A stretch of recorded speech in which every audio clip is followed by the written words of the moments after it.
Bonjour, alors là je suis ce matin émerveillé, je suis enchanté, je suis au milieu, enfin du moins je suis en train de partir vers les fameuses certaines montagnes les plus réputées pour la culture du thé au nord de Taïwan.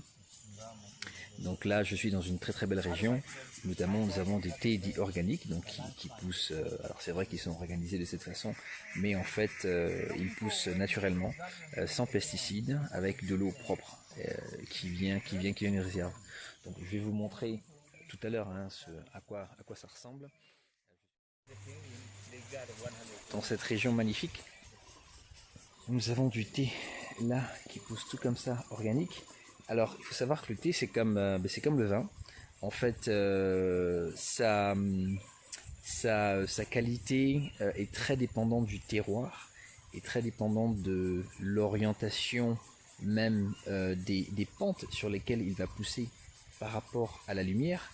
Donc là par exemple on a une orientation nord-est, donc le thé est exposé à la lumière naturelle du soleil pendant une partie seulement de la journée, 2 à 3 heures de temps seulement, temps pendant lequel le thé va effectivement pouvoir, la feuille du thé va pouvoir pousser. Hein, c'est de la photosynthèse, ne l'oubliez pas.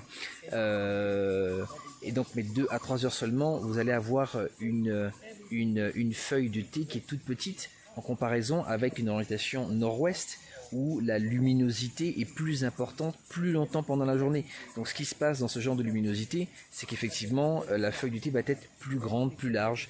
Alors entre la petite feuille du thé et la grande feuille du thé, quelle est la différence? Elle est majeure.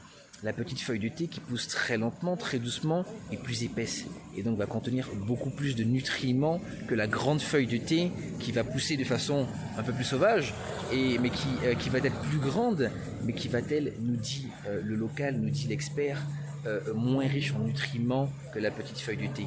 Il y a aussi l'étape de la cueillette qui est très importante. Est-ce qu'on va la cueillir au moment où elle pousse, elle est toute petite, c'est comme un petit bébé, ou est-ce qu'on va attendre? Donc quand on veut la cueillir bébé, on va la cueillir pendant la période de spring, donc le printemps, là où toutes les feuilles, toutes les fleurs s'épanouissent, là où la plante apporte le maximum de nutriments, et bien c'est pendant cette période que la feuille de thé, qui est très épaisse, qui est toute bébé, va recevoir tous les nutriments de la plante, va être très riche en ces nutriments, et donc va vous donner ce thé magnifique, hein, donc parmi les plus réputés de la région de Taïwan, et qui est donc très très bonne pour la santé.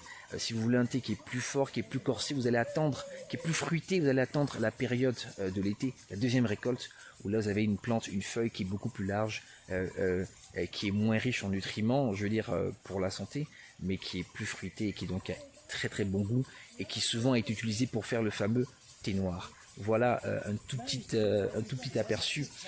Si vous voulez en savoir un peu plus sur le thé, c'est passionnant, c'est magnifique. Nous allons à la rencontre d'un maître de thé. On va le voir dans sa ferme, dans son champ. Il va nous expliquer plus en détail.